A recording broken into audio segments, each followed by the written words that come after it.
वो बहुत बड़ी बात है।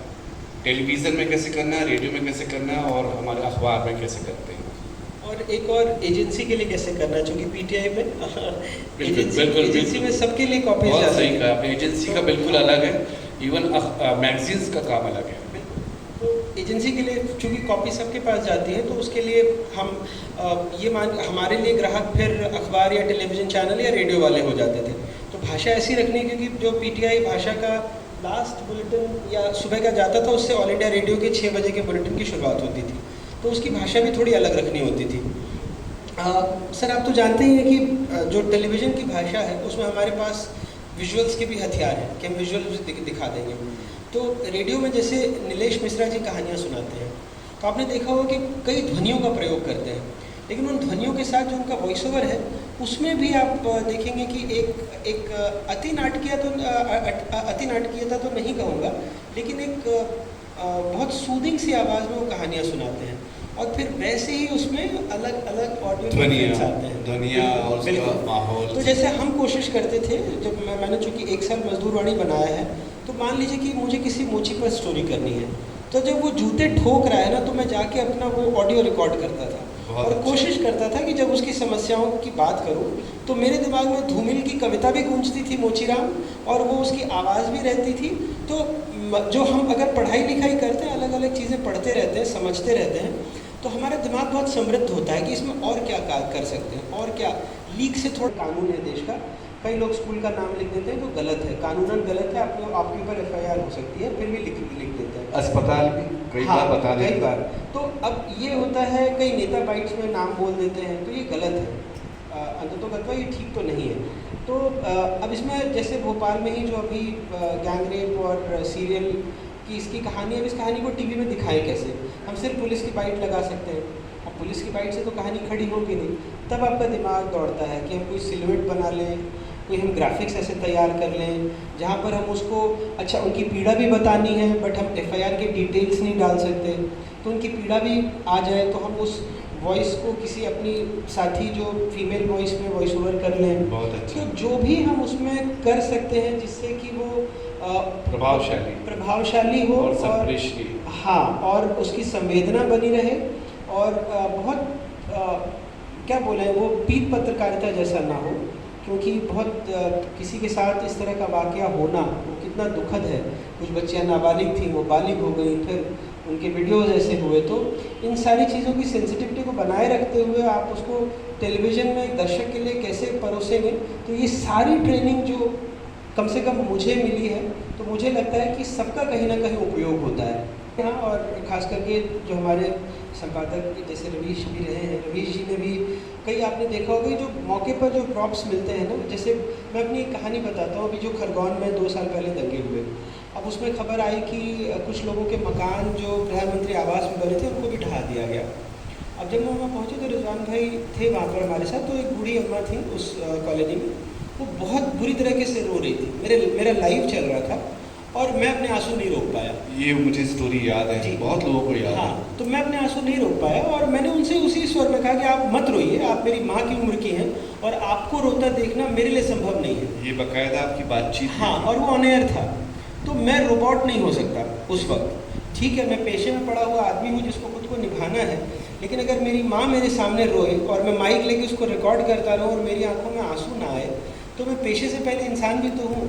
उसको क्या, पिताजी रागी थे और वो आए थे तुरंत जो गुरुद्वारे से, और उनके गुरुद्वारे में कहकर आए थे कि प्रशासन ने कहा मत निकलिएगा घर से।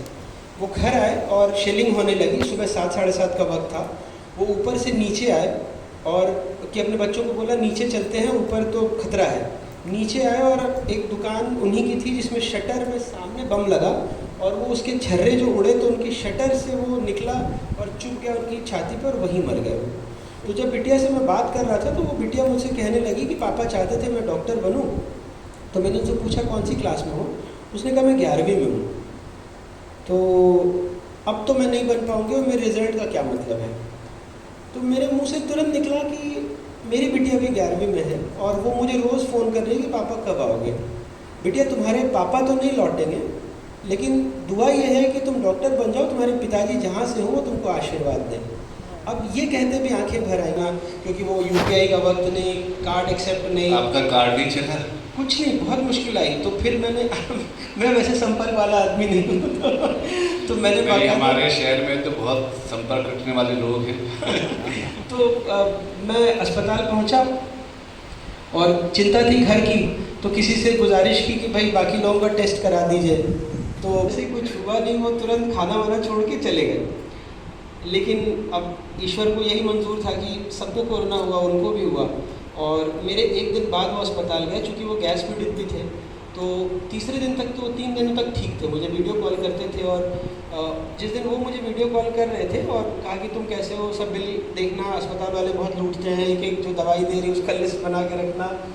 और उसी दिन मेरा दूसरी बार जब CT स्कैन हुआ चेस्ट का, तो पूरे मेरे लंग्स 45% से ज़्यादा इन्फेक्टेड हो गए थे। मुझे बहुत तेज़ बुखार था और सांस लेने में दिक्कत आ रही थी। मैं थोड़ा क्लॉस्ट्रोफोबिक हूँ। मैंने कहा कि आप मास्क मत लगाइएगा, मैं घबरा जाऊँगा। अगर रात में ऐसा लगे कि मेरी हालत बहुत बिगड़ी तो आप लगा दीजिएगा, नहीं तो छोड़ दीजिएगा। मैं अपने साथ भागवत ले गया था, मुझे पता नहीं, मैंने रात को रखा और मुझे ऐसा लगा भगवान ठीक कर दो, आप मास्क वास्क लगाओगे मुझे दिक्कत होगी। तो बहरहाल वो अलग विषय है। मैं ऑक्सीजन लेवल थोड़ा ठीक हुआ और मास्क लगाने की ज़रूरत नहीं पड़ी।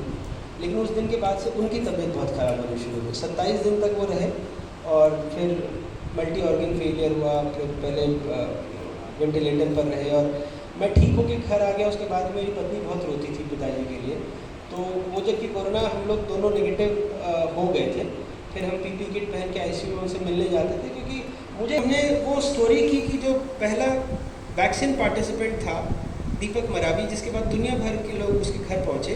मैं और रिजवान भाई टीला जमालपुरा में 6 घंटे घूमे मैं, क्योंकि मेरे पास 11 लोगों की मौत की फ़ाइल थी। लेकिन चूंकि नाम नहीं होता, पता नहीं होता, तो बड़ी मुश्किल से ढूंढते ढूंढते हम पहुँचे हैं। दोनों मोटे इंसान हाँफ रहे हैं, पहुँच रहे हैं, हम पहुँचे।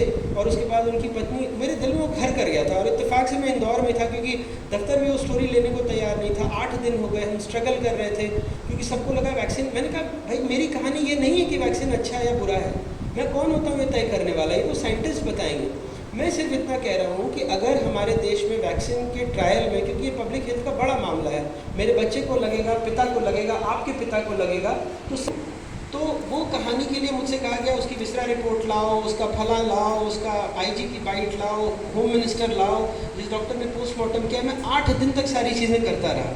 तब भी मेरे अंग्रेज़ी चैनल ने कहा कि नहीं नहीं अभी नहीं है। फिर मैंने रवीश जी को कहा कि आज मैं पूरी कहानी ट्विटर में, मुझे बोलने में कोई हर्ज नहीं, मैंने कहा मैं ट्विटर पे डाल दूँगा, नौकरी छोड़ दूँगा।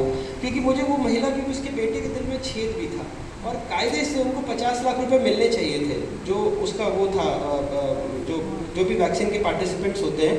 तो पूरा सिस्टम साबित करने में तुला था कि वो शराब पी के मर गया। अगर वो शराबी था तो आपने उसको पार्टिसिपेंट क्यों बनाया? बहुत सारे उसके डूज एंड डोंट्स हैं जिसको आप पार्टिसिपेंट बनाते हैं। और फिर तो बहुत, तो ऐसा कई बार होता है कि हम जो कहानियाँ करके आते हैं उसको चलाने के लिए भी स्ट्रगल करना पड़ता है। जी बिल्कुल, ये बहुत अच्छी बात क्योंकि शकील सर आप